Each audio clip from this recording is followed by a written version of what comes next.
Check out carmarshal.com. The link is in the description. They help support us.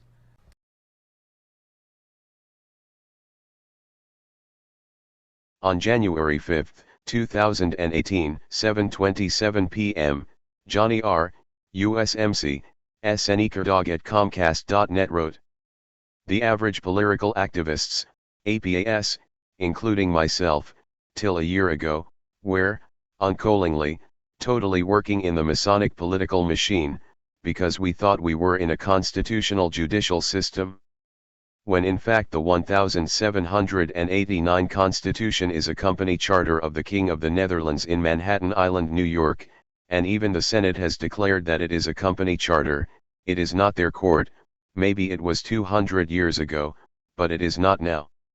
In the past, we average J-political activists, APAs, used the jury of the Masonic political machine. That means they trespass and simulate the Masons' grand jury, hence the name grand.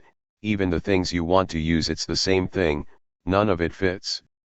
They talk like they are in the Union, 1781 perpetual, but yet in their 1789 Constitution it is Republican but was supposed to be a republic. There are two fasces avatar, which is of the Roman Republic, which is fasces behind the Speaker of the House, which is the Roman Curia. As I monitored the Bundy trials, it became obvious that they threw the Constitution out of the courtroom. As with all of us APAs, we have been duped. And most of us don't want to listen. We cannot fix those that don't want to acknowledge our de facto court system. What does it take for us to prosecute? We, need their SSN, birth certificate, prove the trafficking, and need these copies, $300 filing fees, some sort of his authorization, and the appointment attached filled in, and paperwork of prosecution. We have been prosecuted by the Masons Association, a political constituency running America, which Washington brought into existence in his presidency in the tri-state.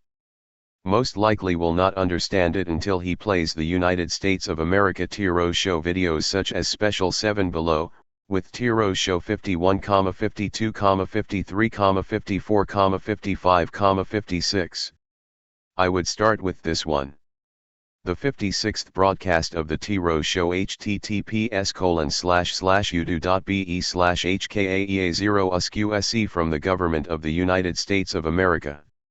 Like other veterans, we military vets realize the blind faith we did for religious zealots like the Masons. Every American was trafficked into offshore and applied into a foreign offshore association. This is a crime.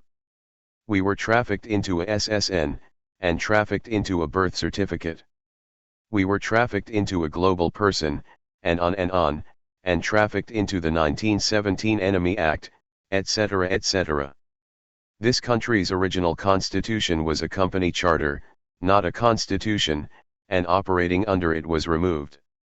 The UDHR, Universal Declaration of Human Rights, created by Eleanor Roosevelt for what her husband did, is a countermeasure, adopted into anew the United States of America and new American national to return the Republic, instead of that Republican oligarchy practicing the Roman Republic fasces of Roman Curia displayed by the two avatars located behind the Speaker of the House Representatives, operating with the company charter of the King of the Netherlands in Manhattan Island, New York. If anyone is in jail now, their wife can sign if she has POA, power of attorney, or if not then can get his permission with a witness that see it and then swears he authorized the action. The case wordage we file will not pass out, but it comes from the international filing showing some of these things in the video and other trafficking, and looks like this. UDHR article.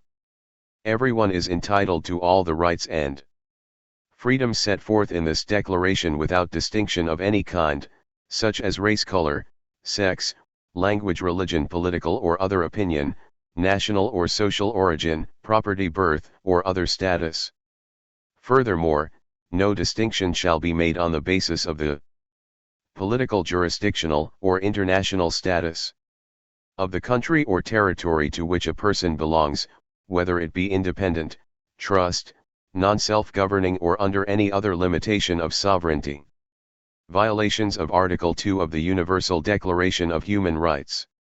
Trafficking in persons violates Article 2 due to the fact that a secret society is discriminating against all non-members of its Masonic Order association in order to fulfill its own self-imposed mission. Supporting mission of specific groups intended to be voluntary on the part of the benefactor, but herein is forced and mandatory. See attached declaration and evidence, S, attached hereto by the United States of America. http://national-registery.general-post-office.international/images/0/0871229-sos-122-as-of-as-of-as-of-as-of-as-of-as-of-as-of-as-of-as And the evidence is zipped here includes the congressional record of the British American Union and the British Israel movements underway in America. https://reignoftheheavens.com/wp-content/upload/2018/01/evidence-file.zip. The Tiro show published explains how a scheme of trafficking was implemented in America. And this doesn't explain other individual article violations. And that is what happens when you do not keep an eye on your government when it operates. From socialist and communist like was done starting in the 1930s and using the King of the Netherlands. 1789 company charter that people think is a government, and British Empire wanting colonies back as stated in the congressional record. https://www.youtube.com/watch?v=on 7amdgek9g &list =PLEI9MCUFKJSMXIH0XRHJZWK6JQE1ZYYZE index =6. John Rowe, PMA, USMC. Human Rights Prosecutor. Baylor for the United States of America. Your message is ready to be sent with the following file or link attachments. Lawyer appointment retorts.od. Note, to protect against computer viruses, email programs may prevent sending or receiving certain types of file attachments. Check your email security settings to determine how attachments are handled. More Mason stuff very good. https://udo.be/ygwlfbzzalc. Here is Bundy's address in attached PDF. Maybe you should send them Tiro shows. And links below for UDHR violations. For your meeting. International Alien Tort Claim as amended with additions thereto 12-29-2017 in PDF format.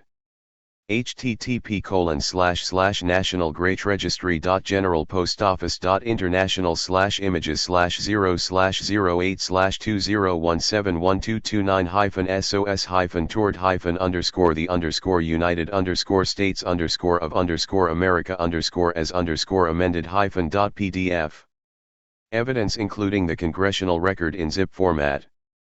https://reignoftheheavens.com/wp-content/upload/2018/01/evidence-file.zip.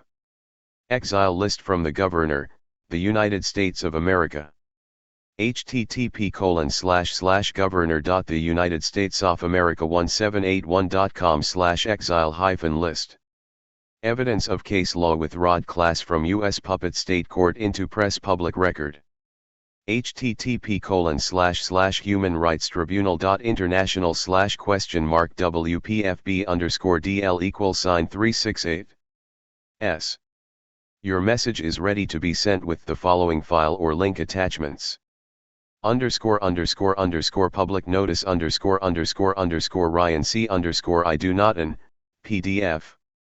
Note, to protect against computer viruses, email programs may prevent sending or receiving certain types of file attachments. Check your email security settings to determine how attachments are handled. New international claim. International report on trafficking of persons and human trafficking by the United States.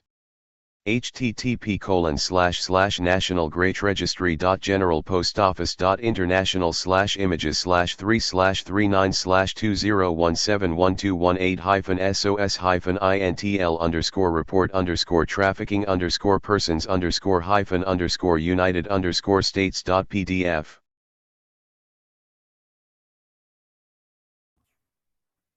All right, welcome to these T-Row show. This is special edition number 7. Often when we do special editions, it's because there's either information that needs to be given out, and in this case, this particular information needs to be given out due to the fact that the longer that the government of the United States of America holds on to the information, becomes more and more complicit in not telling the people. We've only realized this for the last 4 days. So a special edition was necessary. So what I'm going to do is I'm going to bore some people with some basic facts, stuff that happened in the 90s that a lot of people don't know about. And I'll just basically go from there. And when you guys, at the end of this, you're going to be extremely shocked, happy in one respect, but shocked and sickened in another respect. So just bear in mind, that's basically what's going to be happening here. So I'm going to be sharing screens. I'm going to start out in a particular place wherein it does it read that Flake rebuts Trump, says U.S. doesn't have a sick or rigged system. And you notice that Trump has been saying this over and over again, but he's not really given details. It's rigged against you. And when he says sick system, this is Flake came out. This is Jeff Flake. This is not a sick system, nor is it rigged a system.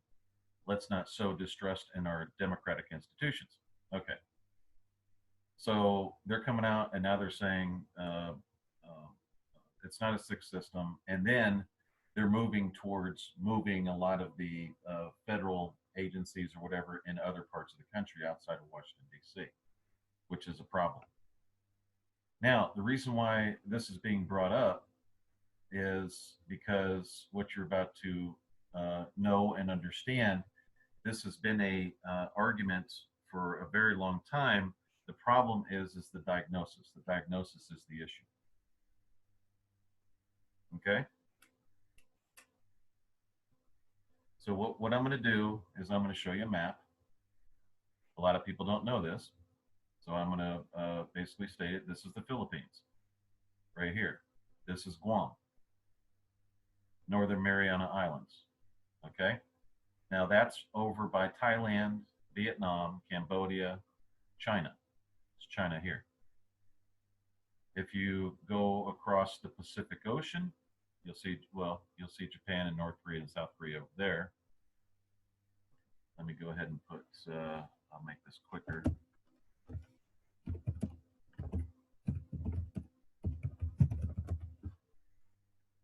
Okay, and it'll move right over to the U.S. Virgin Islands. That's down here. This is the British Virgin Islands here. This is San Juan, Puerto Rico, right here. And this is where the hurricanes came up. There's Cuba, there's Bahamas, and there's Florida. Okay, so it's really not that far from what we're talking about. This is the U.S. Virgin Islands here. Please keep this in mind, right here. Keep this area in mind, right there, U.S. Virgin Islands. Okay, now all these are considered what they call U.S. territories. If you go into their titles, you'll notice that it has the District of Columbia, Guam, Puerto Rico, U.S. Virgin Islands, all that. Now here, these are what they call the states of the Union. Okay, and then over here you'll have D.C. in this area, and then you'll have New York, and Manhattan Island is up in here. So be up in this area. Manhattan Island's around there.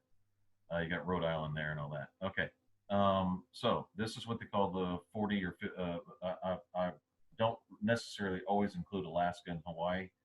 I like to keep it at 48 states of the Union. Okay, so this is the states of the Union. So now that you have a full picture of this, what we can do is now we have the terms in place.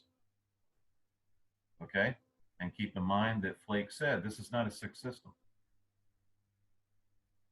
Okay, now this particular website here, this was freedomclubusa.com, talks about specifics about the Internal Revenue Code.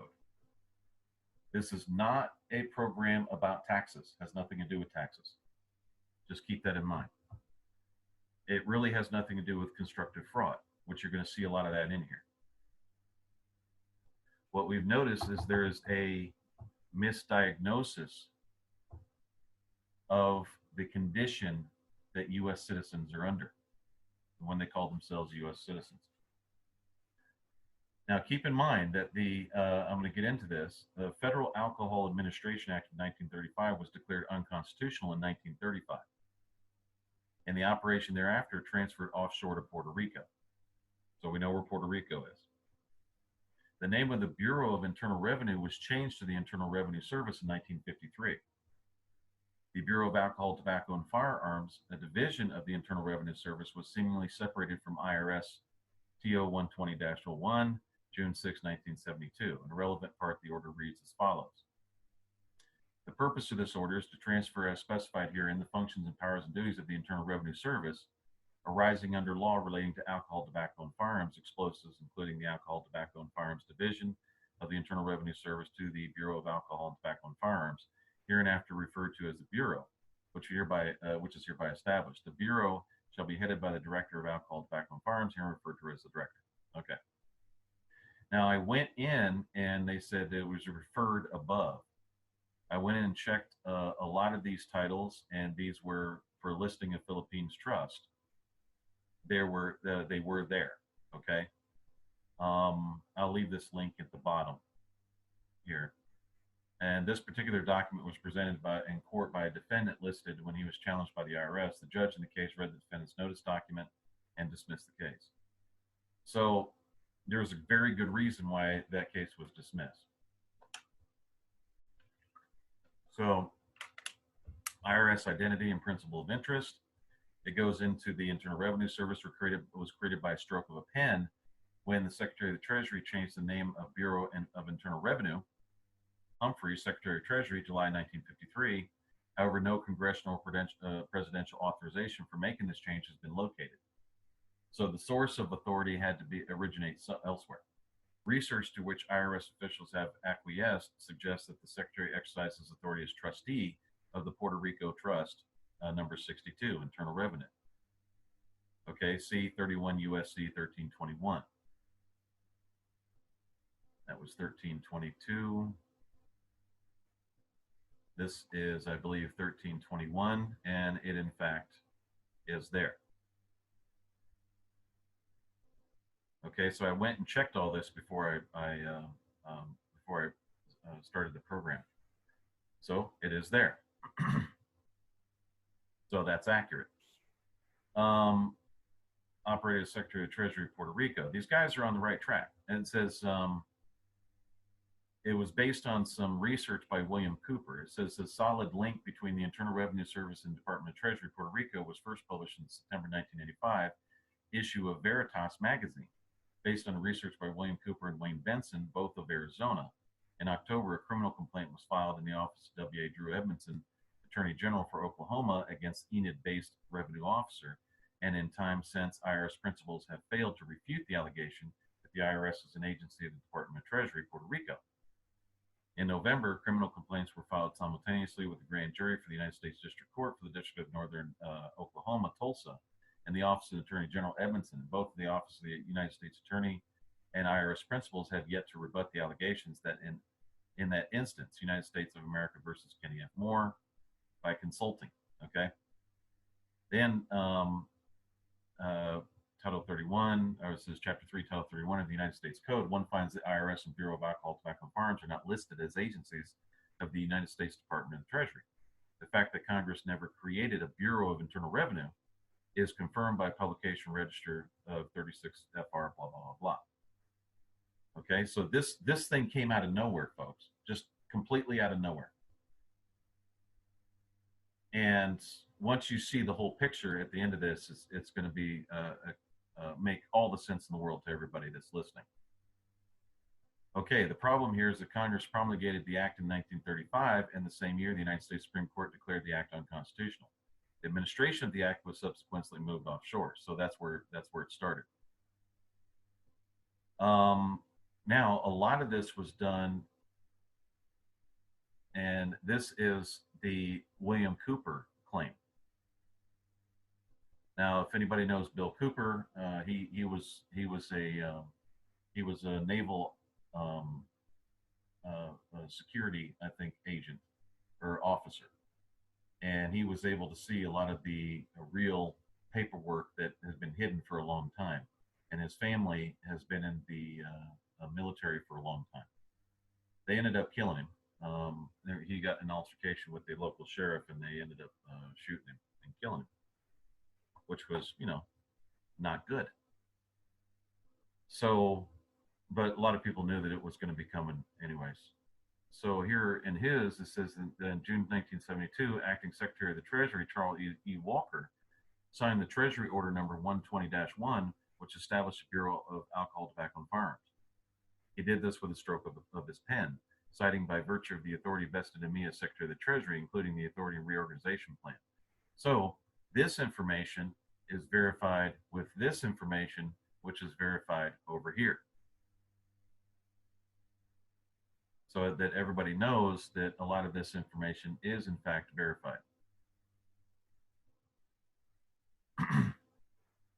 Now, I ended up finding a PDF, which is extremely interesting, that started talking about what a U.S. citizen is and where it comes from. People were supposed to be considered citizens of the United States. And everybody knows that when you change a term, you have changed the character and nature of the term. Any wording would change it. Any different spelling, like different capitalization, things like that, changes the, unless it's the title of a book, by the way, but it changes the character of the entity that's being created. So, in fact, what's happened is that under the corporate charter of the federal corporate charter, it used to be called the Citizens of the United States, Congress of the United States. What was it? House of Representatives, I think, was the Congress of the United States of America. All these things. Then it turned into U.S. House of Representatives, U.S. Congress. All these things were changed, and nobody even knew where the hell it came from. How all of a sudden did the whole name of these entities change overnight? And it happened. A lot of it happened through a lot of this. Okay, so Walker seemed to branch the Internal Revenue Service, creating the Bureau of Alcohol, Tobacco, and Firearms, BATF, and then with that statement, joined them back together into one. The Federal Register, Volume 41, number 80 of Wednesday, September 15, 1976, we find the term Director, Alcohol, Tobacco, and Firearms Division has been replaced by the term Internal Revenue Service. And we keep this, the gift of the Magi. This was coming from Cooper. This is how the Magi perform magic. It says Secretary Humphrey, with no authority, creates an agency of the Department of Treasury called Internal Revenue Service out of thin air from an offshore pure trust. Make sure that you remember that, called Bureau of Internal Revenue. The settlor and beneficiaries of the trust are unknown. The trustee is the Secretary of the Treasury. Acting Secretary Walker further launders the trust by creating, from the alleged Internal Revenue Service, the Bureau of Alcohol, Tobacco, and Firearms. And this is where they come in and start saying that the person becomes a thing. Because they basically stated the terms Director, Alcohol, Tobacco, and Firearms, and Commissioner of Internal Revenue wherever used in regulations, rules, and instructions, and forms issued or adopted for the administration and enforcement of the laws specified in paragraph 2 hereof, which are in effect or in use of the effective date of this order, shall be held to mean the director. So all of a sudden, somebody's with a name now is called the director. That's what they mean by that. All right. Now, this is the weird part. The Federal Alcohol Act was ruled unconstitutional within the 50 states. So it was transferred to the BIR, which is an offshore trust. That's Bureau of Internal Revenue, which became the IRS, which gave birth to the BATF, and somehow the term Director, Alcohol, Tobacco, and Firearms Division, which is a person within the BATF, spawned the alleged Internal Revenue Service via another flick of the pen on September 15, 1976. In a brilliant flash of logic, Wayne C. Benson determined that he could check these facts by filling a Freedom of Information Act request, asking the BATF to name the person who now administers the Federal Alcohol Act. If we were wrong, then a reply would state that no record exists to any name of any person who administers the act. The request was submitted to the BATF. The reply on July 14, 1994 from the Secret Service, an unexpected source, which discloses a connection we had not suspected. The reply states that John Maga of the Bureau of Alcohol, Tobacco, and Firearms of the Department of the Treasury administers the Federal Alcohol Act. You may remember from Waco hearings that John Maga, I'm going to call it that, is a director, Alcohol, Tobacco, and Firearms. All the research was confirmed by that admission. Okay, so they start going in and start claiming constructive fraud. You guys have no jurisdiction. What are you doing? Blah, blah, blah, blah. And it goes on. Here's the BATF in Puerto Rico. It goes on. And it says, where's the IRS? Where is the alleged Internal Revenue Service? Internal Revenue Code of 1939, aka Internal Revenue Code of 1954, 27 CFR, blah, blah, blah, blah. Administered by the Internal Revenue Service, alias Bureau of Internal Revenue, alias Virgin Islands, Bureau of Internal Revenue, alias Director, Alcohol, Tobacco, and Firearms Division, alias Internal Revenue Service. It's all over the place. So somebody simply created a private trust. Now it says here, or keep specific records. Here, I'll read this from the beginning. According to 26 CFR sections 1.6001 records, no one is required to keep records or file returns unless specifically notified by the district director by notice served upon him. To make such returns, render such statements, or keep such specific records as will enable the district director to determine whether or not such person is liable for tax under subtitle A of the code, blah, blah, blah, blah. 26 CFR states that this rule includes state individual income tax. Then they say, don't get yourself all lathered up, because state means the District of Columbia, U.S. Virgin Islands, Guam, Northern Mariana Islands, Puerto Rico, territories, and insular possessions. That's their term of state. Okay, then there was another video, Freedom to Fascism, that said, where's the law that says that if people need to fill out the 1040, blah, blah, blah. Through the whole thing, they couldn't find that law. It's a very good reason why all this happened and what is happening to everyone today. Now, 44 USC says that every regulation or rule must be published in the Federal Register. It also states that every regulation or rule must be approved by the Secretary of the Treasury. There is no regulation, then there is no implementation of the law. There is no regulation governing failure to file a return. No computer code for failure to file.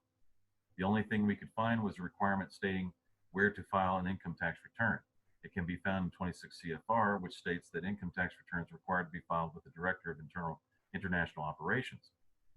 Who is the Director of International Operations? No one in government is allowed to do anything unless they have been given specific written authority in the law, or else someone who has been given authority in the law gives that person a delegation of authority order, spelling out exactly what they can and cannot do under that specific order. We combed the Department of the Treasury's handbook of delegation of orders, and we found that no one in the IRS or BATF has any authority to do most of the things they have been doing for years.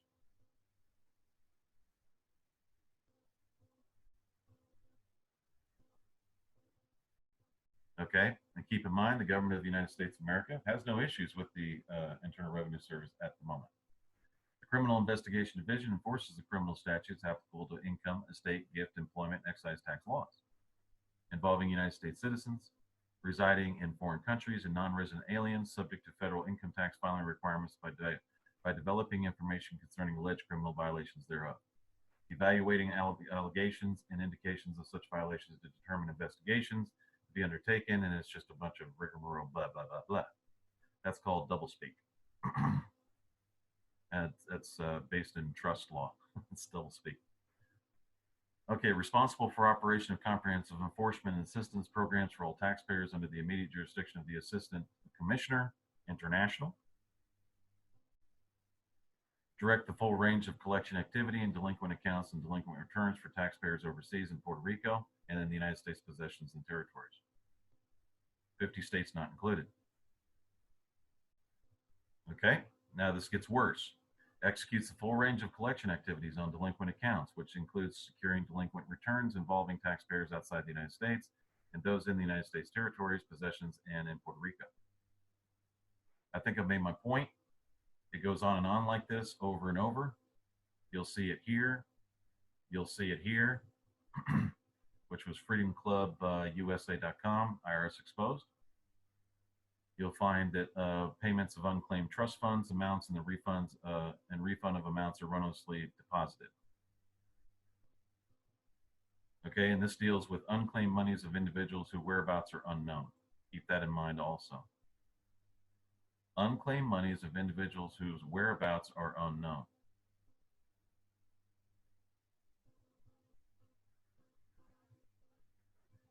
This was a case that they were talking about I was looking up, and the case was about the controlling question of whether Leslie D. Pickney, the liquor properties manager for Iowa Beer and Liquor Control Department, was a public officer. One of the meaning of 73910 and 73911, the Code 1975. If not, charges against various defendants will not stand. The trial court held that Pickney was not a public officer and re-agreed. This was in Iowa. So, under this case here, it's showing that State versus Pickney, and this was done in 1979, that people that are involved in liquor, alcohol, tobacco, and firearms within the states of the Union are not public officers. It didn't create any office. So if it didn't create any office, it doesn't exist. So what is happening? There was the Philippines. We covered that. This was 26 USC. This was an oversight board that they created. And this was a membership right here. This was under 267802, Internal Revenue Service Oversight Board. Okay, now whenever you see the word membership, it could be a private membership association. An oversight board is nothing more than a division of a trust or private membership association, unless it so designates that this is a public trust, and it didn't designate that in here. Okay, so one member shall be the Secretary of the Treasury, if Secretary so designates the Deputy Secretary of the Treasury. So this is private trust involved that created this thing. No one knows who wrote it. No one knows who the beneficiaries are. No one knows anything. I kind of know who did it, but that's just without seeing the documents themselves, I can't necessarily prove it. Okay, and this was another section of it. It says requirements before any permit required by Section 5271 is granted, the Secretary may require a bond in such form. And if they require a bond in such form and amount as he may prescribe to ensure compliance with the terms of the permit and provisions of this chapter. Okay, no bonds shall be required in the case of permits issued to the United States or any governmental agency thereof, or to the several states or any political subdivision thereof, or to the District of Columbia.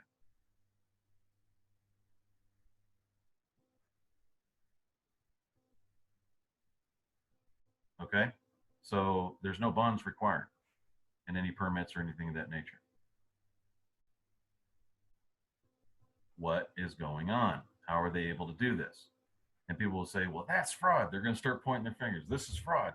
This is constructive fraud. This is this. This is that. That's not what it is.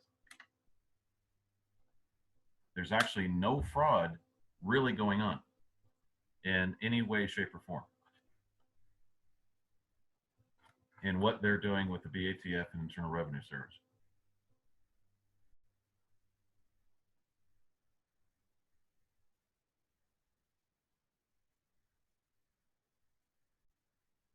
Okay, now, this is somebody else's research on this. I found. I don't necessarily agree with all of it and the terms that they're using, but we'll get into that. Okay. So somehow somebody found a constitution for the United States of America and then one of the United States of America and blah blah blah blah.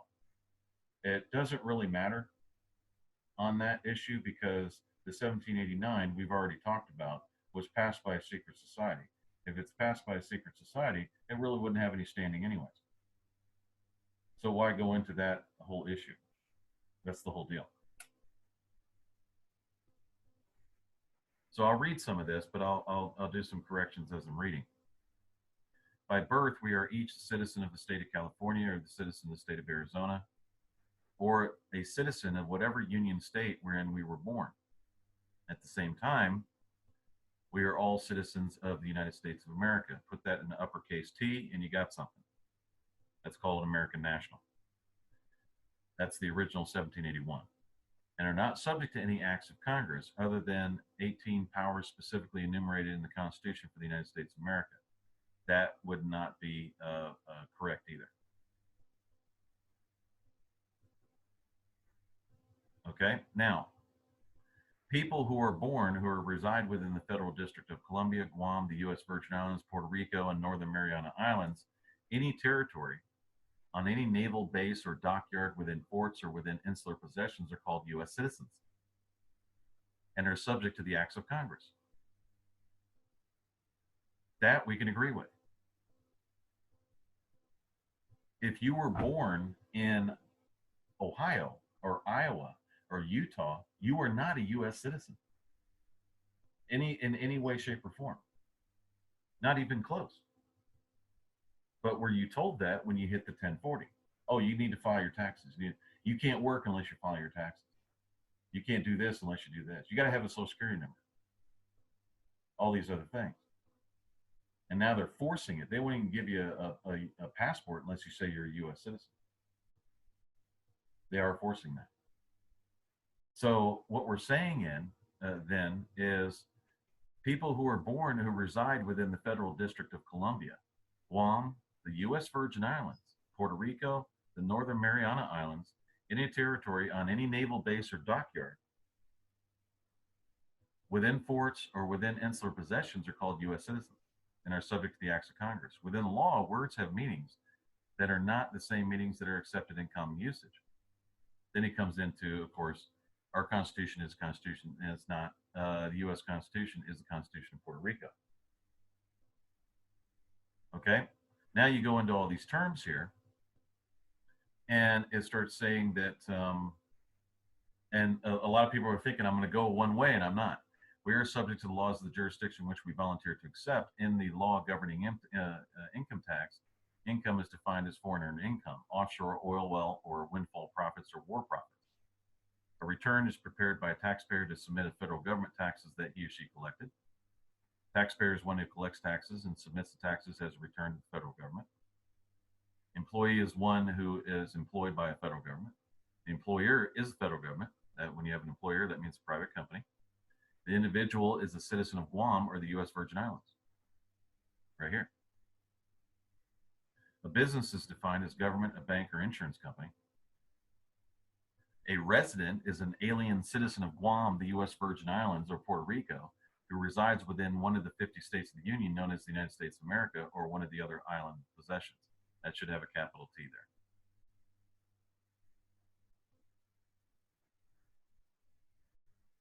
The Form 1040 is the income tax return for a non-resident alien citizen of the U.S. Virgin Islands, residing in one of the 50 states of the several states of the Union known as the United States of America, lower uppercase T, capital T. If you volunteer, you are a U.S. citizen. If you have become a U.S. citizen, now, if you volunteer, this is not true. This is not, absolutely not true. You have become a U.S. citizen. That is not true either. If you write or print your name in a line labeled taxpayer, you have become a taxpayer. That's not true either.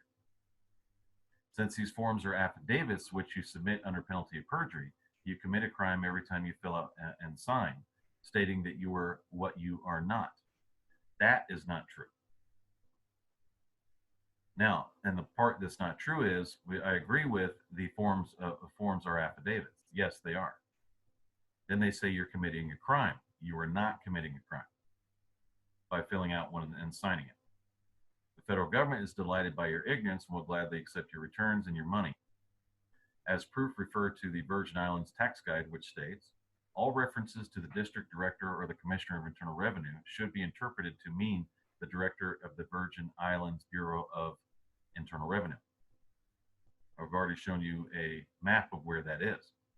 All references to the Internal Revenue Service, the Federal Depository, and similar references should be interpreted as BIR, Bureau of Internal Revenue, and so forth. Any questions in interpreting federal forms for use in the Virgin Islands should be referred to the BIR. So people are going to be asking, okay, what I said I was a U.S. citizen. So what am I? That's where the problem lies. What are you? Okay. Now, a lot of people, I don't think I did any yellow highlight for anything, but I'm going to say this again. If you are not within the Virgin Islands trust, you are not a U.S. citizen. That's where the problem lies. So what's happening? Let's go back and look at it again. A Form 1040 is an income tax return for non-resident alien citizen of the U.S. Virgin Islands, residing within one of the 50 states of the several states of the Union, known as, that would be capital, the United States of America. That was the original Union, and it stays that way, whether anybody likes it or not. If you volunteer, you are a U.S. citizen. Not true. Guess what happened to you, folks? You were trafficked. You were trafficked on paper. If you volunteer, you are a U.S. citizen. You never volunteered because how many people can work without filling out one of a 1040? You can't. It doesn't work that way unless you're working for cash. Then you're considered a criminal. So if you write or print your name on a line labeled taxpayer, you have become a taxpayer. Not true. You were trafficked. Your person on paper has been trafficked to the U.S. Virgin Islands and then called a U.S. citizen under that trust. That trust took over and started calling the Congress the U.S. Congress and the U.S. House of Representatives.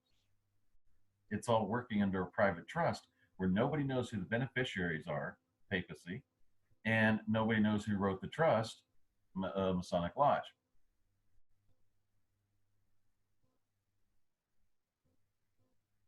So they came in and they started showing, they trafficked everybody out of the several states of the Union.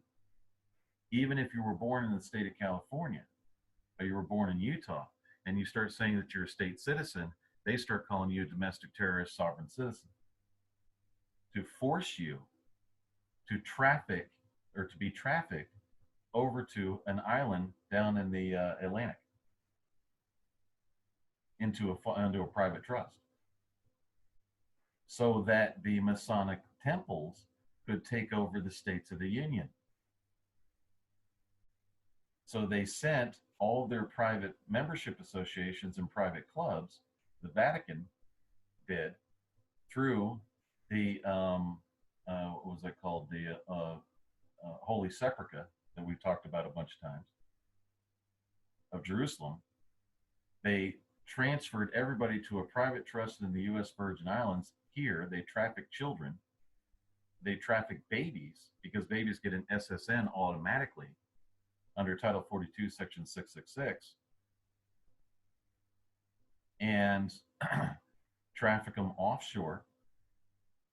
And then where were we?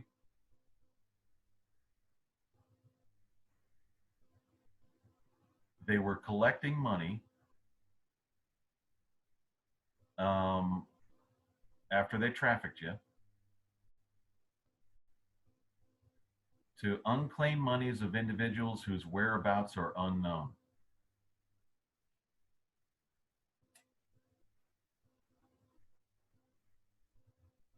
That's so they could steal, take all the take everything you have, make you stateless, because you're actually your person, and it's not. Everybody has this argument it's a corporation, but it's not. It's just a person. And this person was transferred offshore to the U.S. Virgin Islands. Some were transferred to Guam, because some people were actually or were showing in their individual master files. If I can find that, I'll do that. That they were, in a distillery. Some were selling weapons down in South America. All kinds of weird stuff. And they couldn't figure out what was going on because everything was based under code. If I can find it, this is some of the stuff that they found. This was also some of the same thing that other people had found too. It was the same stuff over and over and over again. But if I can find it, I'll have to. Then it actually has a lot to do with the China Trade Act too, and that I think that one goes through Guam. There's Philippines Trust. This was actually trust number 62. Then they had the Lincoln's war tax. It went on and on and on. So, folks, everyone in this country has been trafficked. Everyone. Now, when I mean trafficked when you do, it's called trafficking of persons. It's an international crime. So trafficking of persons has two different things. It's either for when they call it trafficking of persons, and notice that all the so-called human rights commissions in this country are very specific in where they can do things. They basically state that it's for prostitution, child sex slaves and things like that. But it's also, when you traffic somebody, it's with the intent to enslave. And it is so messed up. It's unbelievable. It made me sick the other night when I started looking into this,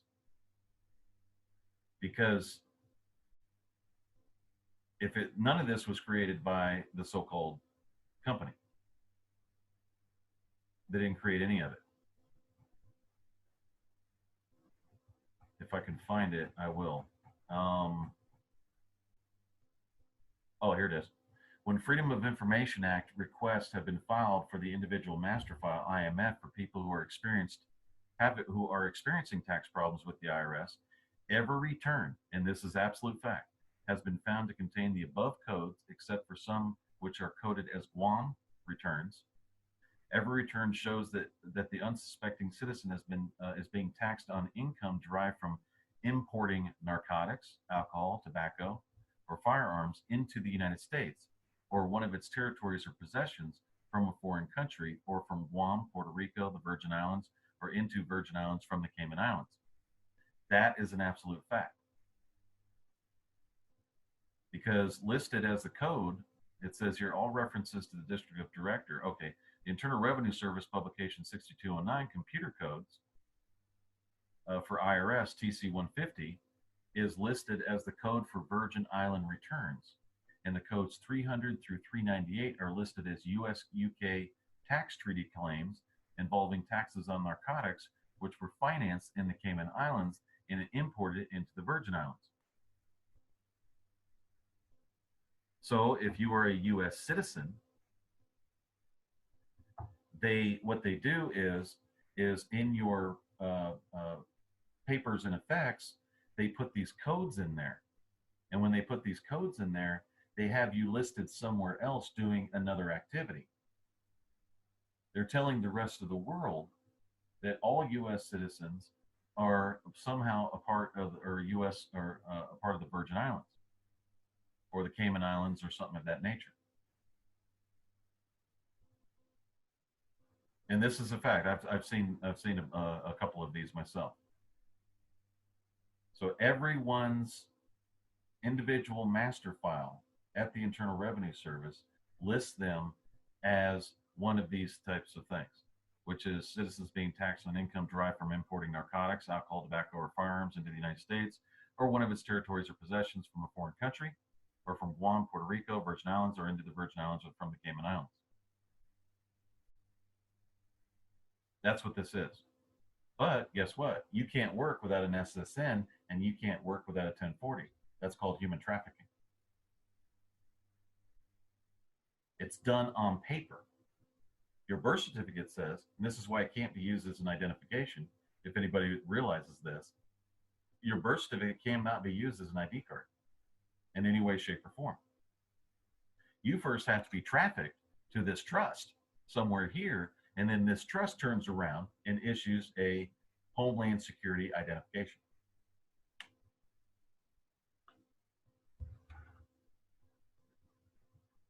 So that's why you can't do anything without what? Without their SSN, without their Homeland Security ID card. You can't open a bank account unless you're an 8BEN, which just means you open up a company down in some other country and then try to open up an account here or something of that nature. So everybody has been working diligently for the last 30 years to get around this stupid trust, not realizing. We've heard them say it's constructive fraud. We've heard them say it's fraud here, fraud there. It's not fraud. It's human trafficking. That's crime. That is a crime. So when you have a judge sitting there saying, you're a U.S. citizen because that's what my board says, that's human trafficking. He's nothing more than a trustee for this trust that they created for the Virgin Islands or Cayman Islands. You've been trafficked and you're considered a foreigner. They started creating the federal zones. They started doing all this other stuff they call the zone improvement plan under this same trust. So it's a charitable trust is what it is. They call them pure trusts, some are charitable trusts. And they've expanded this, and they slowly changed all of the terms over and over and over. A little bit here, a little bit there, slowly moved it in and trafficked everybody offshore. Brought in their Masonic lodges that were actually already there and have been there since the beginning, and put them in charge. Made you a foreigner to your own country. And this is, we went through all the states. None of the courts anywhere, state or federal or anywhere, will give you an oath or affirmation to your state as a state citizen.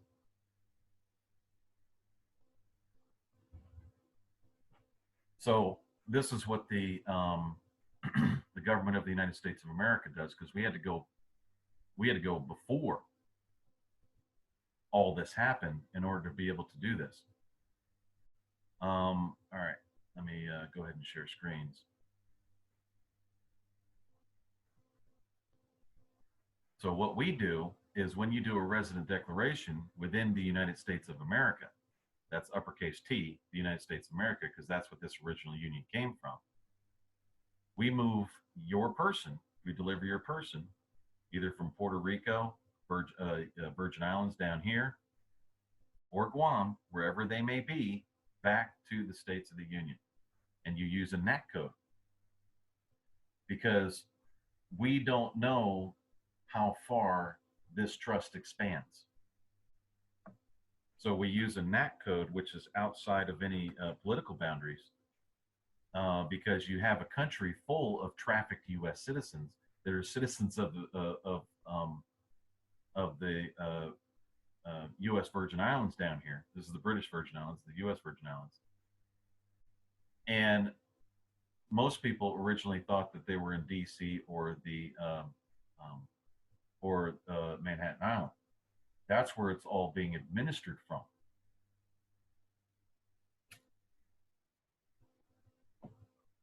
The only ones that are not trafficked are those that were born in Washington, D.C., because they're still there. They still don't have any rights.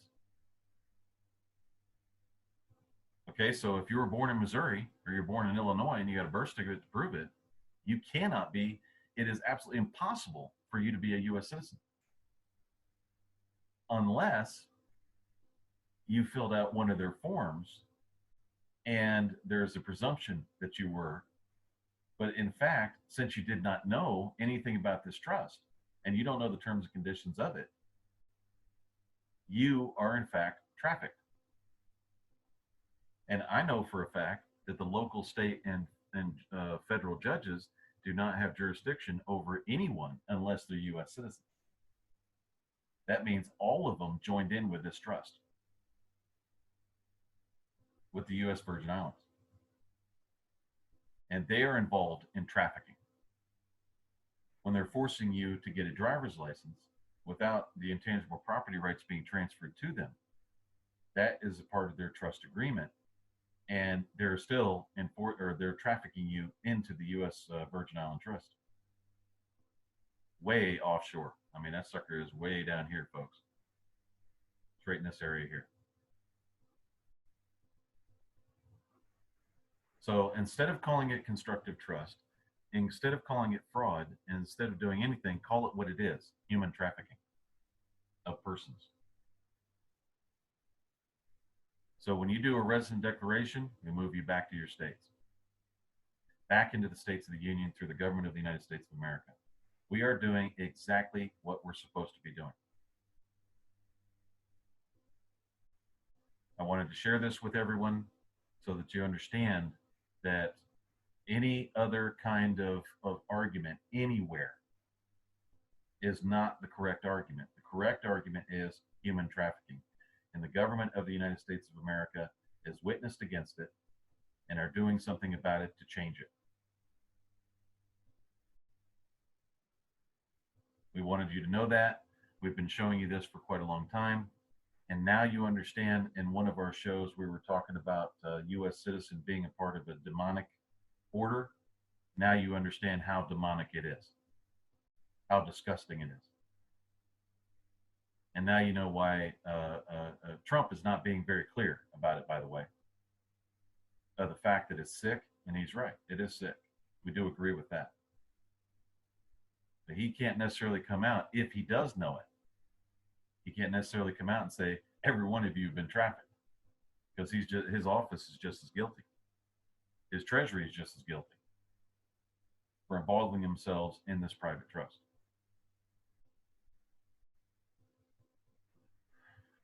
We all know where it came from. That came from the papacy.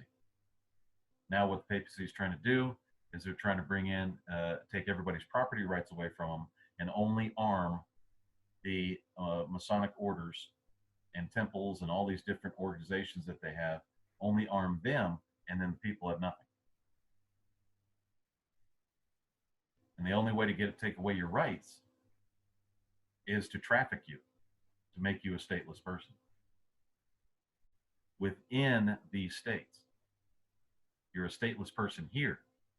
You've been trafficked down here.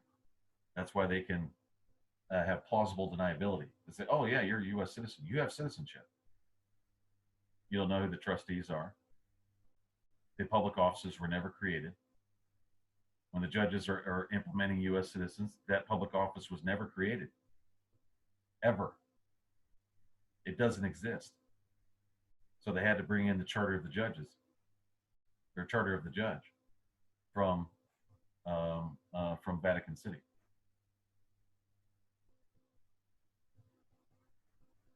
So all these things that we've been doing through all the shows, this will probably be the one that will answer all your questions on what is happening, what we're doing, and why we're doing it. And anybody that wants to call it fraud, they're trafficking. They're human traffickers. And they did it to their own people. That's the sick part. They're doing it to their own people. They were born here, raised, brought into that system, and started trafficking all their own people without knowing it.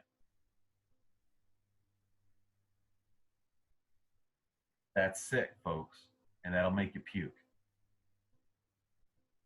It's almost, and what I was thinking about before, it's almost like watching a zombie movie, where one guy gets caught, he starts. I mean, it's almost like they're kind of telling you, you know, he gets infected, he bites somebody else, they get infected, they bite somebody else, it gets infected. It's over and over and over. And they've created this false narrative of a allegiance to a company flag. But the facts are the facts. You've been human trafficked. You call yourself a U.S. citizen. Go look at your if you think that I'm wrong, go look at your Constitution. It's supposed to be a citizen of the United States. When you change that term, it all starts making sense. All these terms were changed out of nowhere. Just happened. It all happened after the 1933 pledge of Roosevelt. May 5th, I think it was May 5th, 1933. They removed everybody from the States of the Union. Now you know why you don't have any rights. You're trafficked. Thank you for listening to the T. Rose Show, special edition number 7. Hope that you learned something. Please don't forget to subscribe and give us a like. We do appreciate it. And we'll talk to you next week.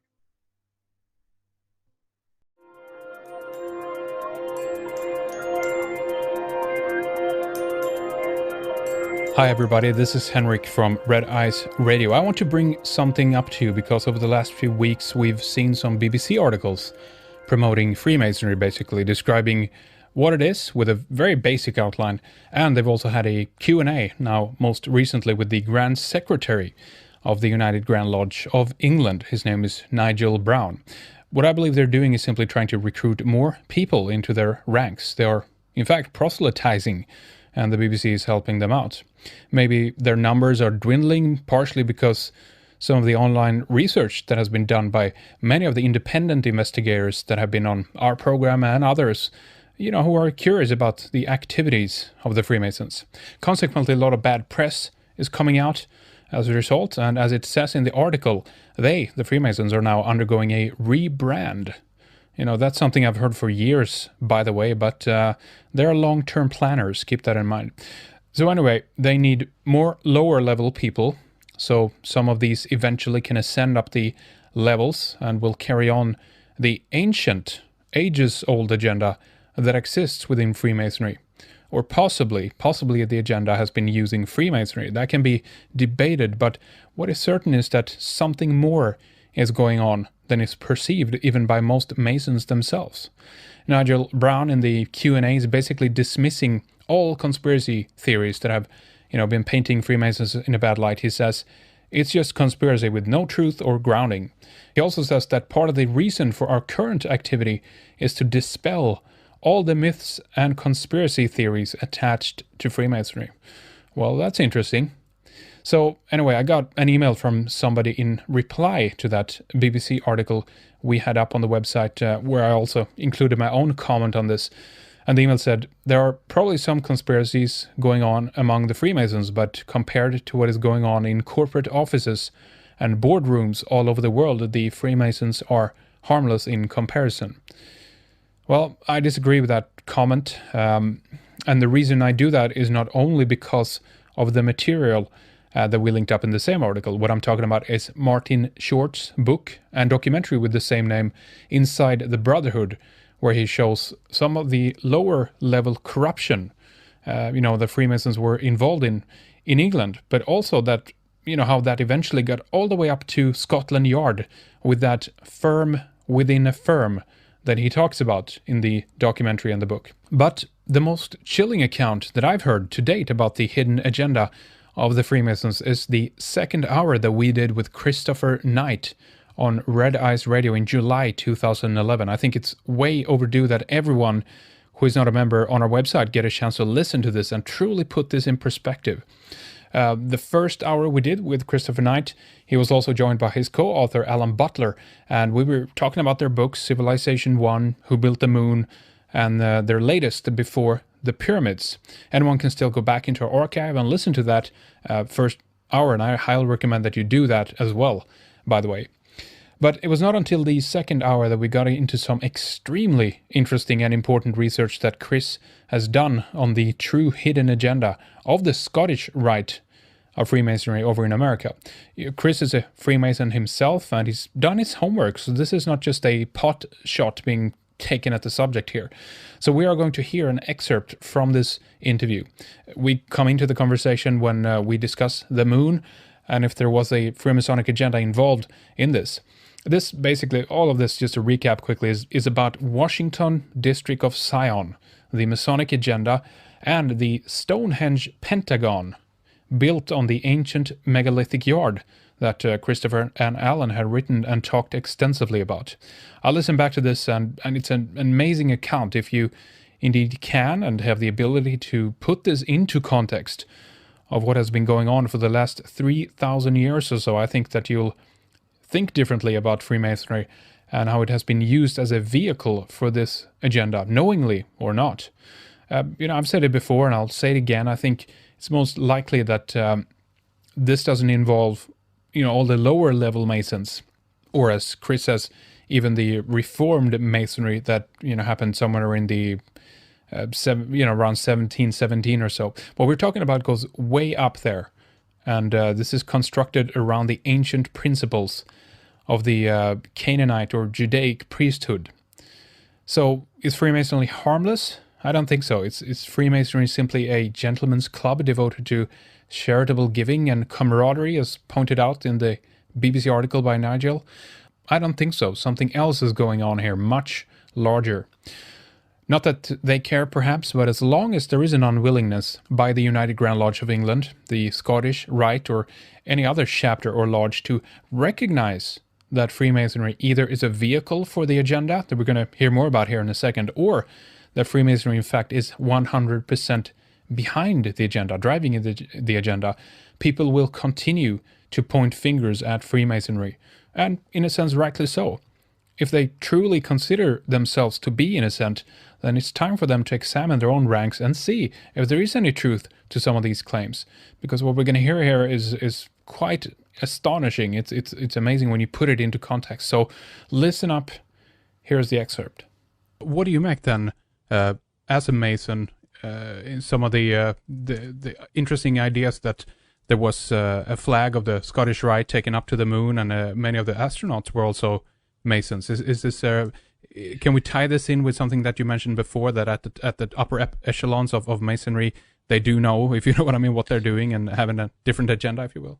Well, some of them were Freemasons. I can't remember which offhand now, but and it's not impossible that they took a Scottish Rite flag with them at all.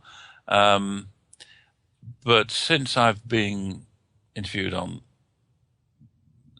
television and radio programs, mainly in the States, since the Hiram Key came out in 1996, I've said of Freemasonry, it's harmless. It's a historical artifact that served its purpose, in my view. In the founding of the United States of America was a Masonic experiment, and that was the pinnacle of its achievement. And after that, it's just become a bit of a museum piece, and it's harmless, and there's no secret agenda, and there are no secrets, and all these people that accuse Freemasonry of being of having a secret agenda are deluded. I've now had to change my mind, and confess I was wrong. There clearly is a massive agenda driven by people at the highest level, and in fact, so high they're just beyond Freemasonry. It would appear that there's a conduit into the top from somewhere else. But you're saying it would be erroneous to only identify these men as being Masons. Maybe there's something else there as well. Is that what you're saying? No. What I'm saying is there is an organisation that is less visible than the Scottish Rite of Freemasonry that tells Scottish Rite of Freemasonry what to do and what to think. So it's the public arm of something else, if you see what I mean. There's and there is an agenda which appears to be benign. It's not to seize power, but it is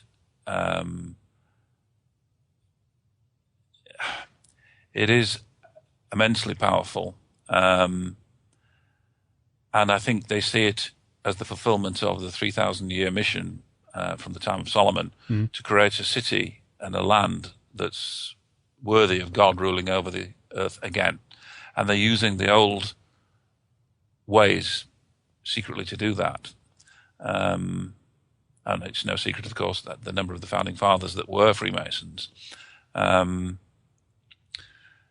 it's the fact it's still happening today that I find most astounding, and that's what's covered in our more recent book, Before the Pyramids, which started out as a very down-to-earth book, pointing out quite clearly the evidence that the theories put forward in Civilization 1 were correct, because we found the megalithic structures that were exactly as we described that they would need to be, which we found years afterwards. But then we found that the pyramids were actually designed at one of these sites in England, and that the pyramids are a copy of a structure that's 1,000 years older, which is still here in England. But it was probably built by Egyptians. So I'm not, we're not trying to say England built the pyramids, but the mathematics is bulletproof. But the people that run Washington, D.C. know all about this, because they have built, they did originally build Washington at the beginning of the 19th century, using these ancient measures with such precision for everything. Not some things, everything. Yeah. And it's so checkable and testable. But the really scary bit was when we realized that the Pentagon is Stonehenge rebuilt. Really? And the man that designed it was President of the United States of America at the time, and just about to take his country into the Second World War. And they had to build the Pentagon quickly, and they were building it somewhere else. And he said, no, I don't want it there, I want it here. And I want the middle of it here, and I want it looking like this. And he actually gave the design to the architects against advice from the army and from all and sundry. But he said, I'm the boss, I'll tell you what to do. And he was a 33rd degree Freemason. And he's built it following the instructions that are in the 32nd and the 33rd degree of Freemasonry, which is about defense of the realm. And the number of megalithic seconds of arc between the Capitol building, the center of the Capitol building, the center of the Pentagon, which face each other, that's a curious angle, to the epicenter of Washington, D.C., which is a hidden chamber in the myth. It sounds so fanciful, but it's a hidden chamber in the President's Park just south of the White House, with the north-south line going through it to the Jefferson Memorial, and which he identified as being the zero line of longitude, or he intended it to be, but it's still Greenwich. But that was the intention. And there are 33 megalithic seconds of arc between those three centres, one for each of the degrees of the 33rd degree of the Scottish Rite.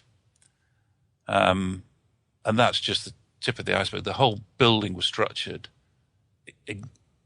25 times the size of Stonehenge, but every corner, every wall follows the patterning. They understood it, exactly what they're doing. Every junction, every monument at intersections, everything about the structure was originally designed to follow to the millimeter using these ancient measurements. They don't use feet, they don't use yards, they don't use meters, they don't use anything other than these megalithic units, megalithic yards and seconds of arc. So you're saying that Franklin D. Roosevelt is behind it, and not George Bergström. He is believed to be a Norwegian, I think of Norwegian ancestry, that he has nothing to do with it? Or he had nothing to do. He may have been part of the Scottish Rite to a degree. Who knows? But it's a known fact that Franklin Delano Roosevelt was a bit of an amateur architect himself anyway, reasonably accomplished. But for him, on such an important thing, when the army said, there isn't time, we can't move it, and he insisted to be put in a place that was called Hell's Bottom. It was just an absolute horrible place where they had to drain riverbank and move marshes, and it had to be built at some speed because they knew they were going to war. But it had to be in that exact position to have this juxtaposition with this chamber and the center of the capital. And it had to be at that angle, and it had to have the 5 walls, because that's what's dictated in the Scottish Rite, and the walls within the walls, and the sizes of them had to be exactly as they are, because they are the megalithic dimensions that we find in the 6,000-year-old henges across here in Europe. And the chances of all these things being done in 1941 by accident are non-existent. And the words spoken in the 32nd and 33rd degrees describe exactly what happened. They were building this structure to win the war that was going to turn the world into their oyster, because they were building the New Jerusalem. The whole idea of Washington, D.C. is to build the New Jerusalem, the city that is fit for Yahweh to rule the earth. Because these people were originally Jewish priesthood, according to the rituals of Freemasonry. They describe how they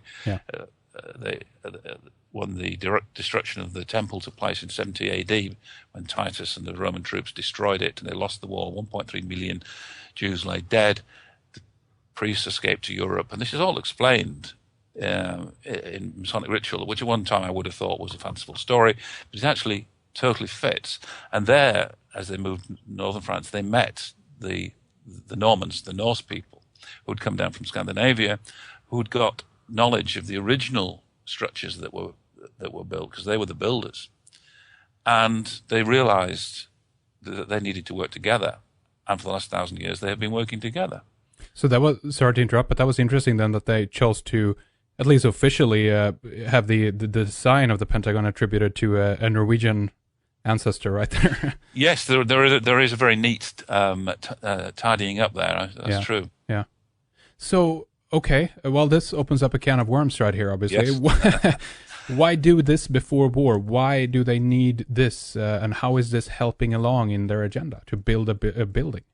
I said to you earlier that Alan and I view our role as initiators of quite important questions, not necessarily giving the answers. Right. But obviously we have to try and make sense of things as we go with candidate answers.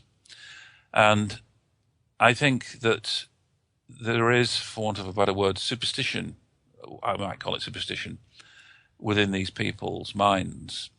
They're immensely rich, immensely powerful, that they need to fulfill this ancient prophecy, such as described in all the rituals of Freemasonry, the old rituals that weren't changed willy-nilly in the 1800s by Americans for general consumption. The original ones describe this. Yeah. And if they really believe that, as George Washington and his co-founders of the new state of the United States of America believe that their country, and most particularly their new capital, the Washington District of Columbia, was going to be the New Jerusalem, because they tried to, after the Norman invasion of England, they tried to build it in England, but it failed, and they realized they needed to go to a new land where there was no baggage. They could do what they wanted, and so they set out to build it, and the mission was that God would, the Creator, the grand geometrician of the universe, as is often referred to in Freemasonry, would return. And this is people that are remembering almost certainly the lost civilization, Civilization 1, what happened before, and they're trying to recreate that age of wisdom and knowledge, which is a marriage, in my view, between hard science and the philosophical human qualities which seem to have got lost in modern science. They really have lost the human factor. I think it used to have it, and I think they're trying to recreate that. This is my best shot at explaining it. And because this war was going to clearly be another global war, it was the one that was going to put the United States of America into the driving seat. They knew that Stalin's lot across in Russia was still an issue, but they thought this was the time to make it work, and God would come down to earth, the will of God, the goodness, if they used all the right measures and they put everything in the right place, it would become holy enough for them to complete the mission. Okay, let me run this bio here then, because we have the beginning of the building taking place on September 11th, 1941. Yeah. Obviously, exactly 6 years after this, the Flight 77 hits the west side of the Pentagon. We can tie that in later, but I mean, the reason we're given why America entered World War II is because on December 7th, later, the Japanese attacked Pearl Harbor. They knew what they were doing then. Yeah, there are some funny bits in there. Another awkward one, which can't work out and don't like to think about too much. From the center of Washington, D.C., exactly 3 megalithic degrees, that's 366 of the Earth's surface, takes you to the western tower of the Twin Towers, to the millimeter. And you try and link anything else by any means, and nothing else works at all. And of course, it could be a coincidence, but it's a very strange one, especially given the timing. I certainly cannot buy, personally, into the conspiracy theory that the U.S. military or political people were involved in the thing. But it's very odd, and their enemies must know a great deal about their inner workings to have chosen those timings and locations. I guess what I'm alluding to there as well, obviously, is that they were beginning the building on the Pentagon because they knew they were entering the war. Oh yes, but the reason for them to entering the war didn't come until later. Sure. Yeah. But I have to absorb so much information. It's with these things, and I'm mostly involved with archaeology and measurements. But my understanding is that the Americans had put the Japanese into a terrible painted them into a corner where that's right. They were going to have to do something. Forced to do something. In the same way that the reparations from the First World War put the Germans into an impossible position. That's right. So certainly the powers that be at the highest level, and I mean way above the president's level, probably knew all this, that this was happening. Maybe they were quite happy to enter into this war in the same way that the Jews at the time of Christ were looking for the coming war with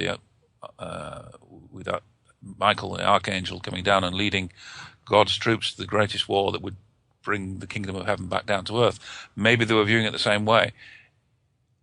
It's not impossible. It is not impossible, absolutely. I do believe I'm on the same page as you there, that I believe that this is run by if you will, of sorts, a theological or a religious conviction, if you will, in that sense. But from my point of view, I obviously cannot understand how this can be perceived as being benign, even though if this, I mean, and it makes me question the God Yahweh and the whole idea of Zion and everything, right? How do you see this from your point of view? Your take on that is entirely understandable. If these people were driving for the war in the same way as that they were at the time of Christ, in fact, Christ was referring to this coming kingdom of heaven. Maybe they are driven by some religious conviction, and I don't think this has got anything to do with the sort of Christians of Texas or anything. You know, it's not. It's something different.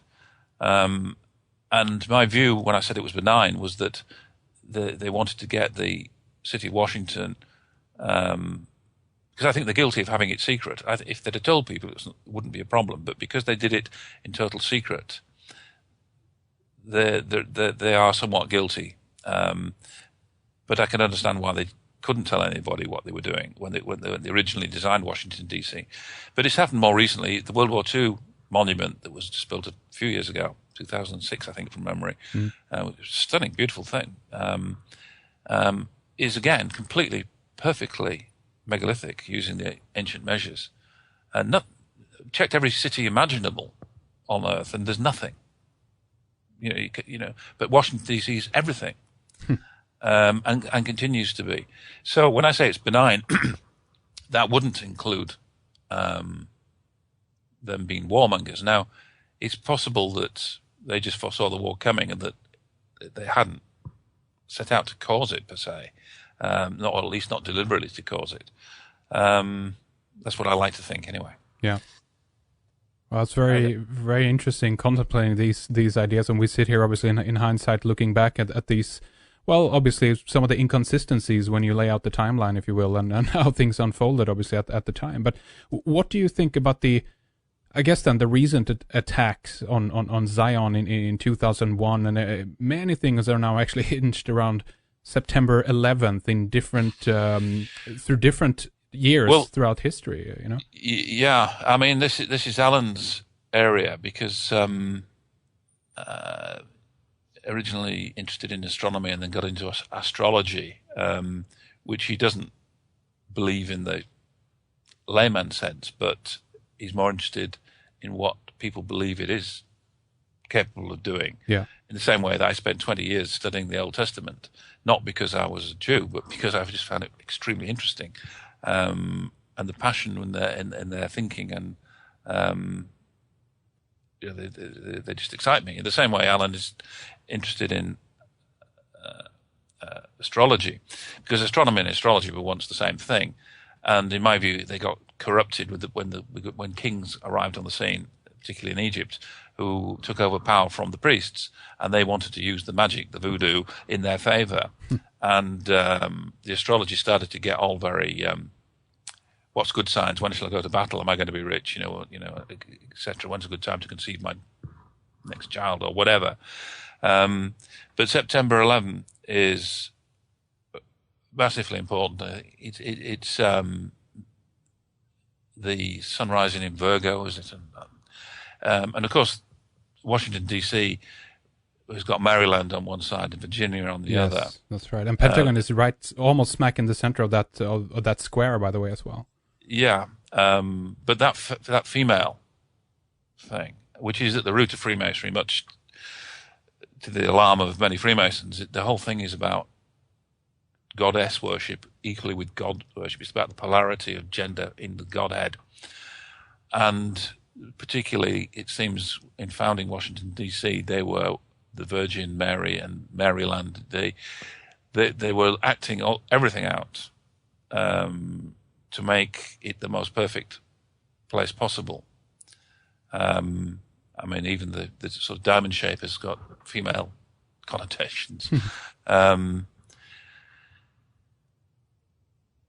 So there's a huge amount of energy gone into it. And the years I've spent saying that Freemasonry is innocent is true. Freemasonry itself is, because it's just left to go on, and it tends to do good for charities, and they tend to be good people, although there are, as we've seen unfortunately this weekend, there are bad people within Freemasonry, but there are bad people within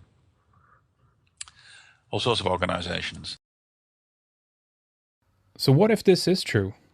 What if it's true that World War II has been manipulated by people who are religiously driven, coming from a perspective of the grand architect of the universe, that they want to please him, they want to, with a kind of a superstition, been driven to create God's city on earth in a sense.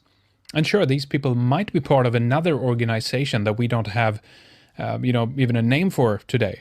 But the fact is that the common denominator here is high-level Freemasonry. So think about it. Contemplate this. And we are going to continue to search for the answers.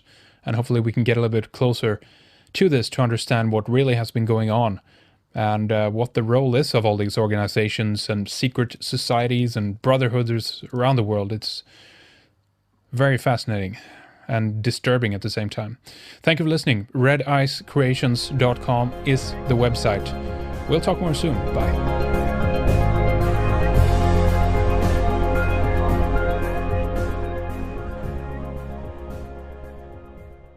County. This is Charlotte County COPWATCH, and I wanted to explain what fair use is.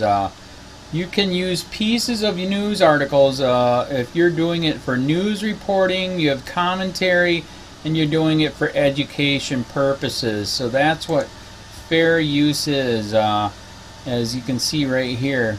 Another reason why I wanted to make this video is to let you know I have just joined with Patreon. A nice thing with Patreon, I make no money on YouTube. They took the money away years ago, and so this is another way to give, and it's a nice thing too, because you can give monthly. You can give $1, $5, $10, whatever. I do 4 to 5 hours a day on trying to wake the sheeple up on how corrupt it is and different ways that you can fight the corruption. So Patreon is a way that you can do it, and then of course the old way is still there. Donate to Sheriff County COPWATCH with PayPal or credit card. So keep that in mind. 4 to 5 hours a day. I make no money, but the corruption happened to me and I'm sick of it, so I'm trying to wake people up. But my wife would love it if if we could get some help out there. There's 47,000 subscribers. Just think if each one of you subscribers just gave a, let's say, actually, yes, $1 a month. 47,000 subscribers gave $1 a month. That would be awesome. That's not going to happen. But anyways, that would be great if it did happen. But, do the math in your head. Just think about it. Like I said, 4 to 5 hours a day. I get no money from YouTube. YouTube has gone nuts. You can't do anything anymore. They're taking the money away everywhere. So these are a couple different ways that you can still help out with all this time that I put in. And as you know, I'm in a special situation where, at least I can do it. 4 to 5 hours a day. We have a cleaning company during the day. That's what allows me to do this, and we're debt free. So this is my hobby. I don't go fishing and all that other crap. I try to save the world. So help me out to make the wife happy, man. In fact, if you guys did give $1 a day, and there was 47,000 of you, and you did it, and each of you gave $1, and that was every month, oh my God, yes, I could quit. I could start suing them. Another idea too that we have is, if I got, some funds, we could actually contact everyone that has been ticketed and or arrested and put in jail and start sending them postcards to let them know we're here, and to see if everything went all right, and if it didn't, find out their story. So we could even do more investigations and more lawsuits. Lawsuits take money. So just think about that. 47,000 of you so far right now. $1 a day. $1 a month on Patreon, or $5 a month Patreon, 10, 20, whatever. Just do the math in your head. Help out. This is a lot of work every single day. Thanks.